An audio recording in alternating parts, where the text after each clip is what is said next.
अस्सलाम वालेकुम। उम्मीद है सब खैरियत से होंगे।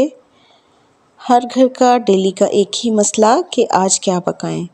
तो आज मैं आपके साथ बहुत मज़े की दाल की रेसिपी शेयर कर रही हूँ। दालें अमूमन हर घर में मौजूद होती हैं, तो आप इस तरीके से इसको ज़रूर बनाइएगा। आपका मसला भी हल हो जाएगा और सबको इंशाल्लाह बहुत पसंद भी आएगी। तो इसके लिए 1/4 कप लेंगे माश की दाल, 1/4 कप चनों की दाल, 1/4 कप मूंग की दाल और 1/4 कप मसूर की दाल। टोटल ये 1 कप दालें बन रही हैं। चारों दालों की क्वांटिटी सेम लेनी है। अच्छी तरह से इनको मिक्स कर लेना है। मिक्स करने के बाद अच्छी तरह से हमने इनको 4-5 पानी वॉश कर लेना है और इसको कम से कम हमने 4 से 6 घंटे के लिए भिगो देना है। तकरीबन 6 घंटे हो चुके हैं। पानी मैंने डिस्कार्ड कर दिया है। दालें आप देख सकते हैं अच्छी तरह से बिल्कुल सॉफ्ट हो चुकी हैं। चनों की दाल इनमें सबसे हार्ड होती है। ये बिल्कुल सॉफ्ट होनी चाहिए। जब हम दाल का दाना पकड़ के प्रेस करें तो ये आराम से टूट जाना चाहिए। तकरीबन 6 घंटे में दालें अच्छी तरह से बिल्कुल सॉफ्ट और टेंडर हो जाती हैं। कुछ मसाले हैं, 1 मीडियम साइज़ का टमाटर काट लिया, 1 मीडियम साइज़ का प्याज, 2 हरी मिर्चें, 3 से 4 गार्लिक के क्लोव्स और थोड़ा सा हरा धनिया।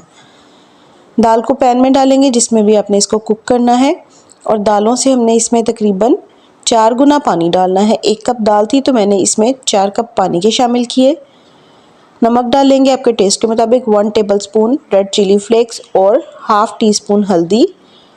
टमाटर भी साथ ही ऐड कर देंगे। इसको मिक्स कर लेंगे और मिक्स करने के बाद हमने इसको कवर करके बिल्कुल स्लो फ्लेम पे कुक करना है जब तक कि सारी दालें मुकम्मल तौर पर कुक हो जाएं, टेंडर हो जाएं। तकरीबन इसको 25 मिनट लगे हैं। 25 मिनट बाद पानी आप देख सकते हैं काफ़ी हद तक ड्राई हो चुका है और दालों को जब इस तरह से मिक्स करेंगे तो दालें मुकम्मल तौर पे कुक हो चुकी होंगी। आप इसका दाना जो है वो चेक कर सकते हैं, मगर बहुत गर्म है, एहतियात से चेक कीजिएगा।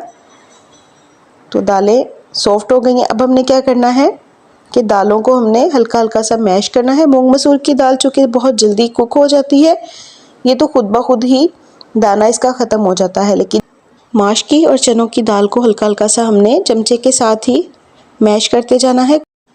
हल्की हल्की सी मैश करेंगे, कोई दाना इसका साबुत होगा और कोई बिल्कुल जो है वो मैश हो चुका होगा, कुछ टूटा हुआ होगा। इस तरह से हमें इसको करना है और थिकनेस इसकी नॉर्मल रखनी है, ना ये बहुत ज़्यादा गाढ़ी हो ना बहुत ज़्यादा पतली। ये देख सकते हैं नॉर्मल सी इसकी कंसिस्टेंसी है। जैसे जैसे ये ठंडी होगी कुछ थोड़ी सी गाढ़ी ये मज़ीद हो जाएगी। तो अब हमने इसके मसाले की तैयारी करनी है। मसाले के लिए यहाँ पे 4 टेबलस्पून घी के लेंगे। घी में हमने शामिल कर देना है प्याज, 1 मीडियम साइज़ का, जो कि हमने ऑमलेट कट में काट लिया था। इसको हमने फ्राई करना है तकरीबन 1 मिनट के लिए।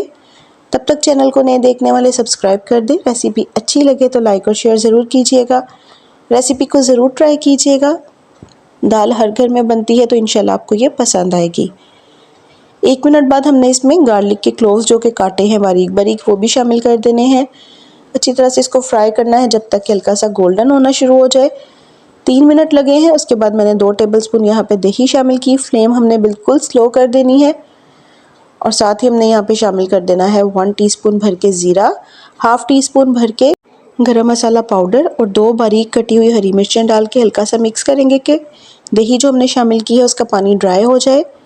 तो मसाला माशाल्लाह से हमारा अच्छी तरह से फ्राई हो चुका है। इसी मसाले को हमने दाल में मिक्स करना है।